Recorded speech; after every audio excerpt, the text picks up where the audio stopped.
জায়গাটা বা কোন অধ্যায়টা নিয়ে তুমি ছবিটা করেছো, তারপরে আমরা প্রডিউসার। হ্যালো, প্রথমে সবাইকে অনেক শুভেচ্ছা বড়বাবু টিমের তরফ থেকে। এই ছবিটা আমিও প্রথম, যেটা দিদি বললেন, সৌমিত্র চ্যাটার্জির কাছে প্রথম শুনি আর কি।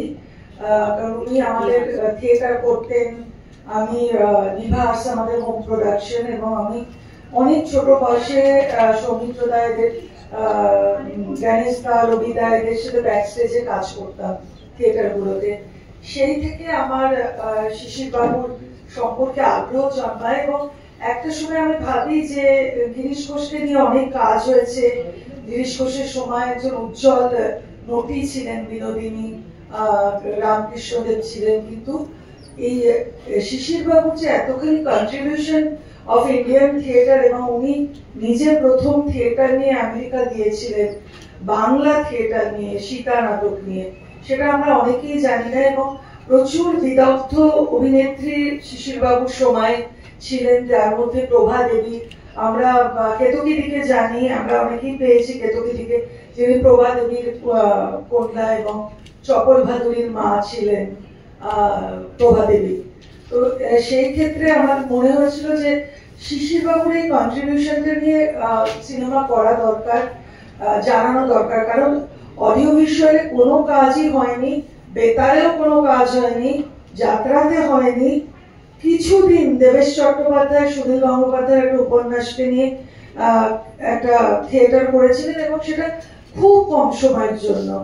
আর এই যে আমাদের যে বড়বাবু, সেখানে মানে অনেক বই ঘেটে, অনেক বিদগ্ধ মানুষের সাথে, পণ্ডিত মানুষের সাথে আলোচনা করে, বারবার স্ক্রিপ্ট কাটাছেড়া করে পুরো শিশির বাবুর কর্মজীবন এবং কিছুটা ব্যক্তি জীবন তুলে ধরা হয়েছে। ওনার যে ব্যক্তি জীবন, যেটা ওনার যে দুজন নারী ছিলেন ওনার জীবনে, এবং তাদের কন্ট্রিবিউশন ছিল ইন্ডিয়ান থিয়েটারে এবং ওনার থিয়েটারে, তারা শিশির বাবুর সঙ্গে এই ছবিতে আছেন। একটা ট্রায়ও তৈরি হয়েছে, একটা লাভ অ্যাঙ্গেল আছে, এবং প্রভা দেবীর সাথে ওনার একটা ভীষণ ভালো সম্পর্ক ছিল, মানে সুন্দর প্রেমময় মুহূর্ত অনেক কাটিয়েছিলেন। এবং উনি, প্রভা দেবী, ওনাকে তথাকথিত একাডেমিক কোয়ালিফিকেশন না থাকা সত্ত্বেও প্রভা দেবী এই জ্ঞানটা ভীষণ ছিল যে কোথায় কিভাবে থিয়েটারকে প্রেজেন্ট করা যায়, সেটা উনি পরামর্শ দিতেন। এবং পাশাপাশি কঙ্কাবতী, যিনি ওই সময় থিয়েটারে প্রথম বিয়ে পাশ অভিনেত্রী, এবং শিশির বাবু যেটা কঙ্কার সাথে অনেকটা কানেক্ট করতে পারে। ওই সময় বলতে কোন দশকে? এটা 1930 থেকে শুরু হয় যাত্রাটা, এবং লাস্ট আমরা শিশির বাবুর মৃত্যু অব্দি দেখিয়েছি। এবং সবচেয়ে বড় বিষয় যে রবীন্দ্রনাথকেও উনি চ্যালেঞ্জ জানিয়েছিলেন। এটা মানে থিয়েটারে, মানে আমার সিনেমাতে আমাদের আছে যে রবি ঠাকুর ওনার জন্য একটা লিখেছিলেন, যেটা শিশির বাবু থিয়েটার করার জন্য, কোড়ায় গলদ বলে, কিন্তু সেটা রবি ঠাকুর যখন ওনাকে পড়ান, তখন উনি সঙ্গে সঙ্গে সেটা বলে মুখের ওপর বলেছেন যে মানে এটা উপযুক্ত হয়নি, থিয়েটার উপযুক্ত। তারপরে ওটা ছিঁড়ে ফেলে রবি ঠাকুর আবার নতুন করে শেষ রক্ষা রেখে, মানে সেই সময়ে সত্যজিৎ রায় ওনাকে জলসাঘরের অফার নিয়ে গেছিলেন। একজন বিদগ্ধ পণ্ডিত মানুষ, যিনি প্রফেসর ছিলেন। আমি চেষ্টা করেছি যে, কারণ উইকিপিডিয়া বা গুগল সার্চ করলে খুব একটা কিছু বেরোয় না শিশির ভাদুরী নিয়ে।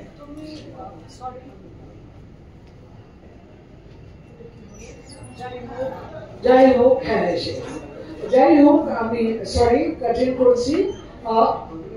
তুমি সত্যজিৎ রায় মেনশন করলে বলে আমার একটা মাথায় ঘুরছিল প্রশ্নটা, করে ফেলে এখন। নায়ককে উনি যাকে দেখিয়েছেন, সেটা কি শিশির ভাদুরীর চরিত্রটা থেকে ইন্সপায়ার? হ্যাঁ, এটা কিন্তু আমার শোনা, যারা আমার রিসার্চে করেছিলেন, সঞ্জয় মুখোপাধ্যায়, তুমি তো জানো যাদবপুরের ফ্যাকাল্টি ডিন ছিলেন রূপকলা কেন্দ্র দীর্ঘদিন, এবং আমার ক্যারিয়ারের শুরু থেকে আমি প্রমোদেশ বড়ুয়ার উপর কাজ করেছি, তখন উনি অনেক হেল্প করেছিলেন। তো এটা আমার শোনা, কিন্তু আমি কোনো রিটেন তথ্য পাইনি। যথার্থ নায়ক যাকে বলে শিশির বাবু সেরকমই ছিলেন, কারণ ওর দলে যারা আসতেন, বিশেষ করে মহিলারা, তারা প্রচন্ড ভাবে ওনার কাছাকাছি আসার জন্য ওনাকে বড়বাবু ডাকতেন এবং ওনার থেকে শেখার জন্য মানে প্রাণ দিয়ে দেওয়া যাকে বলে সেরকম মানে বিশাল স্প্যান তো অনেকটা। তো দু একটা চরিত্রকে আমরা যেমন পটলি বলে একজন অভিনেত্রী আছে, সে মাঝে মাঝে শিশির বাবুর পা টেপার জন্য যেত এবং ওই সময় যেটা ছিল যে সবারই মোটামুটি জমিদাররা অভিনেত্রীদের সাথে বিশেষ করে সময় কাটাতে ভালোবাসতেন, কিন্তু ওই পটলি ছিল বলতো না আমার বড়বাবুই বাবু। আমি এরপরে প্রডিউসার সুমন আপনাকে জিজ্ঞেস করি, এই ছবি করতে গেলে একটা পিরিয়ডটা তো তুলে ধরতেই হয়। আজকে সবাই একটু ভয় পায় পিরিয়ড সিনেমা করতে। পিরিয়ড করতে গেলে কি খরচাটা বেশি বলে ভয় পায় নাকি ক্রিটিসিজম বেশি হবে বলে ভয় পায়? আমি প্রথমেই বলি যে রেশমির সাথে আমার একটা পরিচিতি হচ্ছে জাস্ট উনি আমার একটা ফ্যামিলিগত সম্পর্ক রয়েছে। তো ডামাস প্রোডাকশন একটা আমার নতুন কোম্পানি, ডামাস প্রোডাকশন প্রাইভেট লিমিটেড। তো আমার অনুপ্রেরণা বলতে রেশমিদি, উনি আমাকে বললেন যে সুমন একটা ভালো কিছু করো, ছবি করো। তো তখন দিদি তাহলে তুমি একটা কিছু স্ক্রিপ্ট বলো বা সিনাপসিস দাও। তখন দিদি আমার কাছে বড়বাবু স্ক্রিপ্টটা নিয়ে আসেন। তো আমি এটা প্রায় 1 মাস সময় নিয়েছি জিনিসটা করতে। অ্যাজ এ কমার্শিয়াল মার্কেট দেখেও আমি দিদিকে জিজ্ঞাসা করেছিলাম যে ছবিটা ফিউচার। তো সেই ক্ষেত্রে তো রেশমিদি আমাকে বললেন যে না ঠিক আছে, মুভিটা ইজ গুড।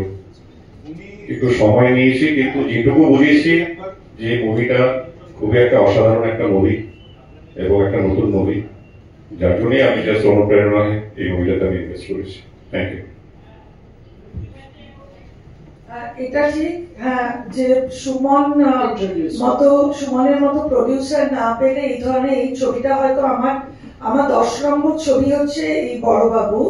তার আগে আমি ছবি করেছি 3টে ছবি, যে 3টির উল্লেখ আছে সেই 3টে প্রচুর সেন্সেশন হয়েছিল, কারণ অনেক ফেস্টিভ্যাল এখানেও দেখানো হয়েছিল। তো এই ধরনের ছবি করার জন্য যারা লগ্নিকারক সবাই পাওয়া যায় না, কারণ তাকে বোঝার এবং সে এটাকে যদি না বোঝে তাহলে করা সম্ভব হয় না। তো আমি একটু বলবো যে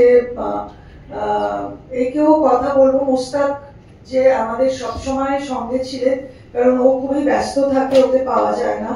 দানুষ প্রোডাকশনের পক্ষ থেকে তুমি তোমার অভিজ্ঞতা একটু শেয়ার করো।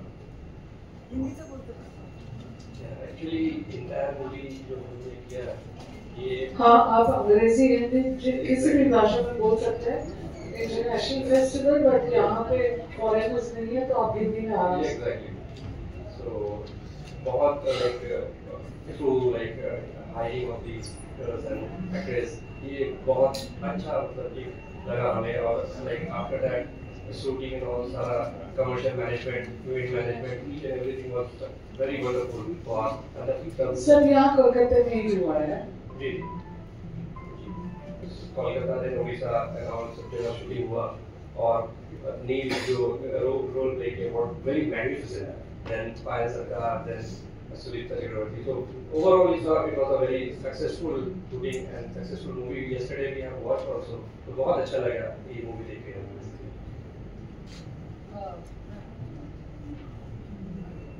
আমি আরেকজন অ্যাক্টর আমাদের মধ্যে আছেন, সুপ্রতিম রায়।